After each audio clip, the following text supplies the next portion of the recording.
Portugal, home to decorative tiles, beautiful cliffs, Cristiano Ronaldo, and most importantly, pastel de natas. And for the next few days, home to us as we go and explore this beautiful country from Lisbon down to the Algarve region. Morning. It's about 3 in the morning now. It's time to head for the airport.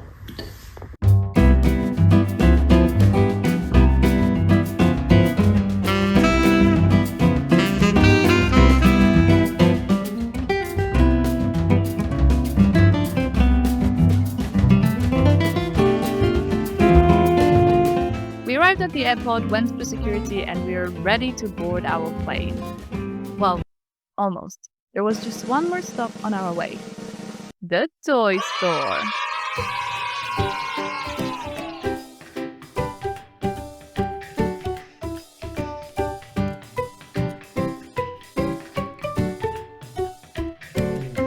This is gonna be me in Portugal. I'm gonna look exactly like that. You already do. But anyway, we got on our plane, slept through the whole way, and before we even knew it, we were in the beautiful Lisbon.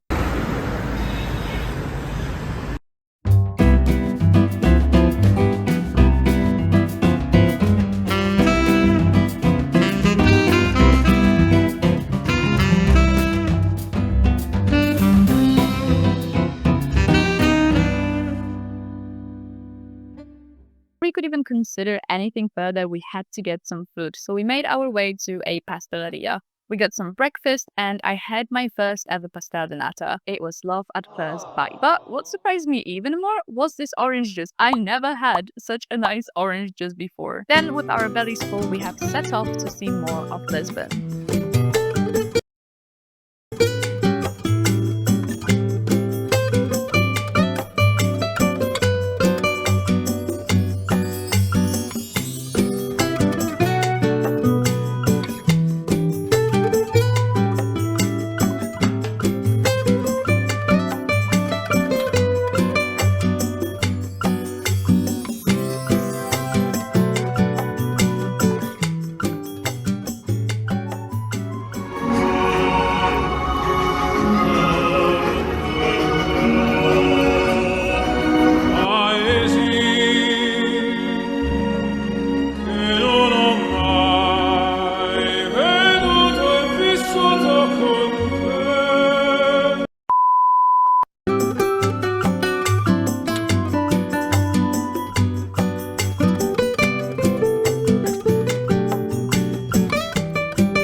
Arrived to our hotel and we've basically seen a big part of Lisbon already. Just to show you really quickly our room, there is the entrance out there. This is how it looks. There's a little couch in here with the TV.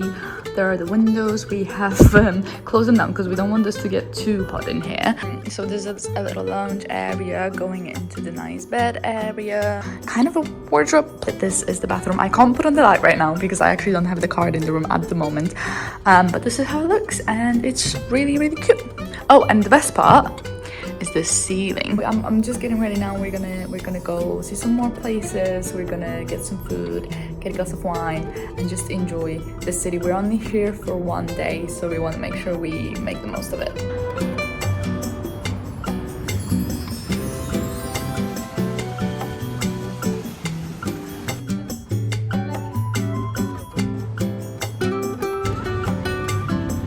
Of course.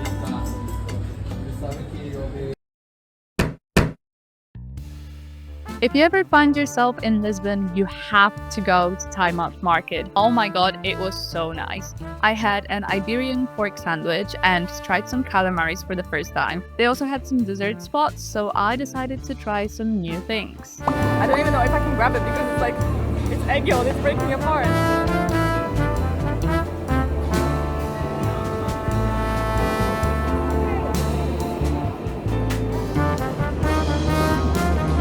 This is so good!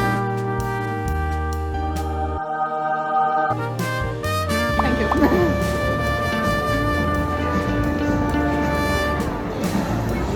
This is incredible. It's like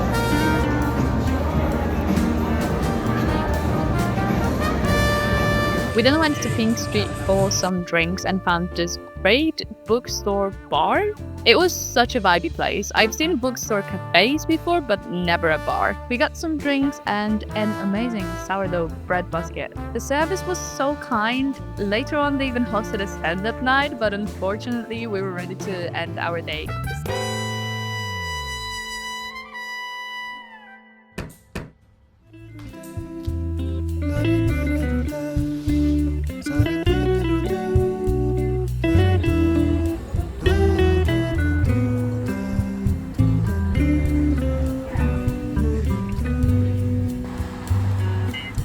All of this is like edible. This is all flavored.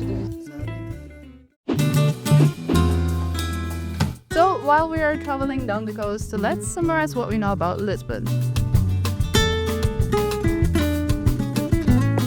Sorry guys, I cannot afford Nami Matcha, but if you like this video and subscribe, one day I might. Lisbon is your perfect city break. If you like the bustling city, the nightlife and the shopping, this is definitely a place for you. But if you're into touring museums or visiting landscapes, that is also a perfect place for you. You definitely do not need to rent a car in there. There's a load of options of public transport, and to be honest, a lot of things are just within the walking distance. But I would say though, prepare for the hills. We've only been to Lisbon for one day, so we were walking around quite a lot, and I can tell you, my legs definitely felt the results.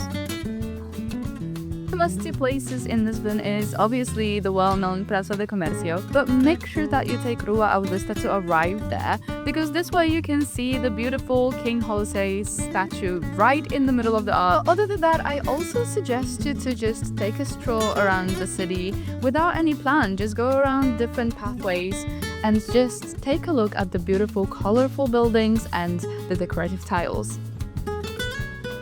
And then you can head to the Time Out Market for some food and to the Pink Street for some drinks. I came all the way here for this.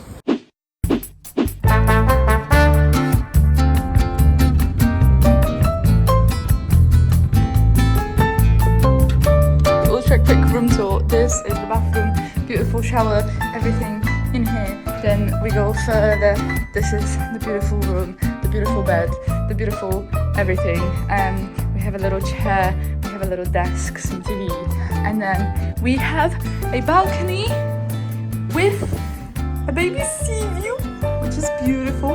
And you can see the pools around. There is a whole resort. We have done some swimming, and now we're gonna go check out the back gate for the beach and the cliffs. So I'm definitely taking you there with me.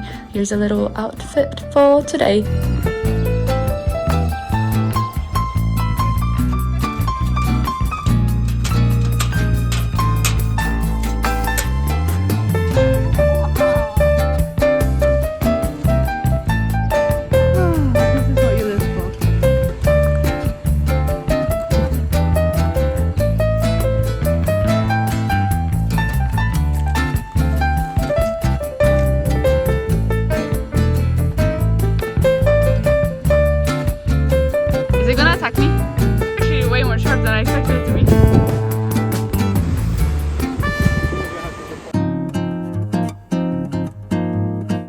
Longing for a beach holiday, lots of nature, tranquility, or surfing, the Algarve is your place. This is your home for the beautiful cliffs, the water sports, tanning, or building sandcastles. So if you're looking for a holiday with your friends full of parties, then go to bigger places like Albufeira or Lagos. But if you're looking for more of a family holiday and you want some more peace, then go to smaller towns like Portimao or Carvoeiro. However, it also depends when you're traveling, which brings me to the point of when to travel to Portugal. I would say do not go anytime between June and August. This is probably the busiest, the most chaotic, and the most expensive time to go.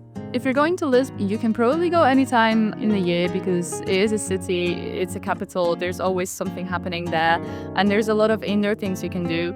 But if you're going to the Algarve, I would say choose an off-season time that is from March on. We went in February and a lot of places were closed. All of the smaller towns barely have anything open, but everything starts to open in March. So I would say if you go in from March on, you have a pretty good chance of having a great time while it's still not so busy and chaotic. You don't really need to rent a car if you're going to the Algarve, but I would say it is really useful. We rented it for one day, which is how we managed to go to the Benagil Cave and then to the waterfall. So unless you are trying to stay in one place only, then you don't really need it. Couple places to go in the Algarve. Obviously, as mentioned, the Benagil Cave is definitely a main thing to do. It's a very touristic spot, but it's very much worth it. However, I would also suggest going to a lesser known spot of Praca de Commercio, which is this beautiful waterfall, and it was so nice and so chill and so relaxing. But the highlight of the Algarve is, if you do rent a car, just take a drive around all of the tiny villages and tiny towns and take a look at all of the orange farms. We woke up today, checked the weather forecast, and found out that this might be the last day with a semi-good weather. Our trip was closely coming to an end, and we still wanted to check out some places, so we decided to absolutely scrap our initial plan and spontaneously go for an adventure day. The plan was simple: rent a car, drive to Benjo, go on a kayak trip to the Benjo Cave, then drive to Praca de Commercio, do a cold dip in the waterfall, and get some food. But as simple as this sounds, there was a lot of challenges we had to face today. Starting with driving. If you know me, then you know that I absolutely hate driving. I find everything about it stressful, not fun at all. That just came out of nowhere, that car. But in order to do what we planned, this was the best option. So everything was good until we found out that the car was an automat. I've never driven an automat, and after that day, I don't think I ever will. Never again. Not an automatic car. Give me a steak. I mean, everything went well, I just didn't like it. And about 40-minute drive of tiny roads full of turns, we arrived to Benjo.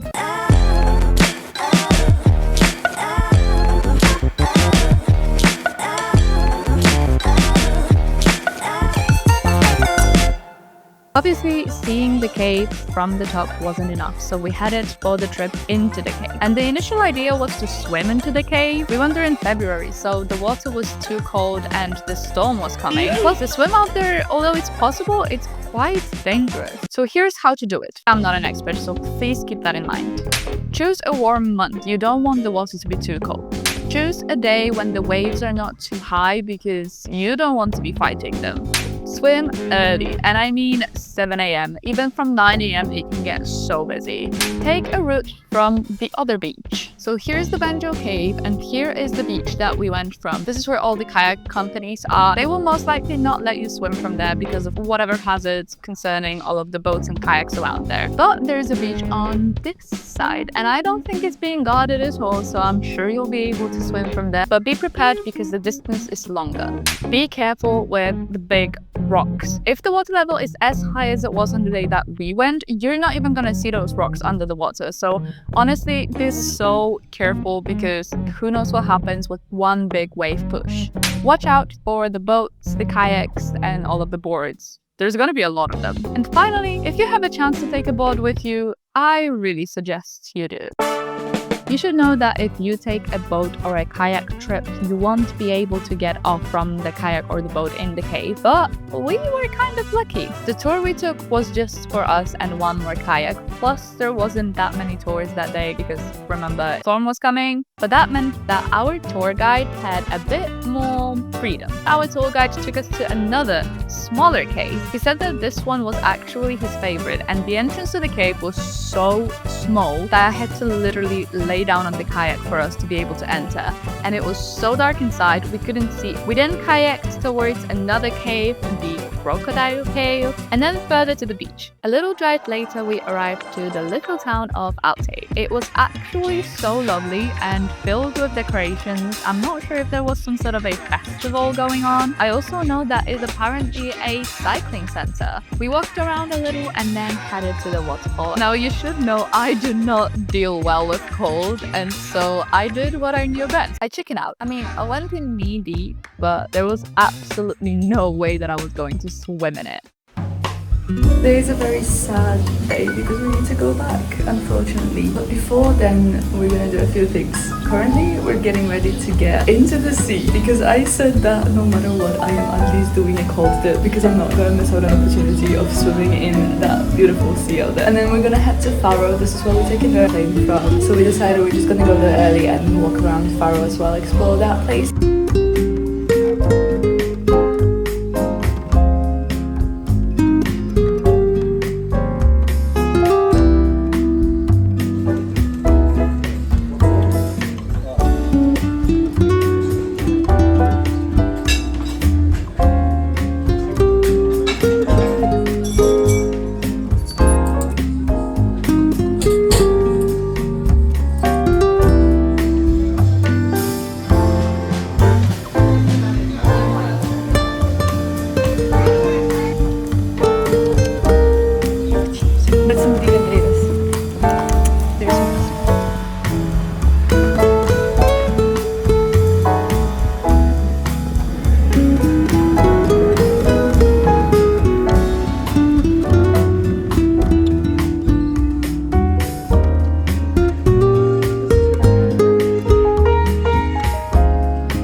that brings us to the end of this Portugal trip, but do not worry because I have more adventures coming up, so make sure that you subscribe and like this video.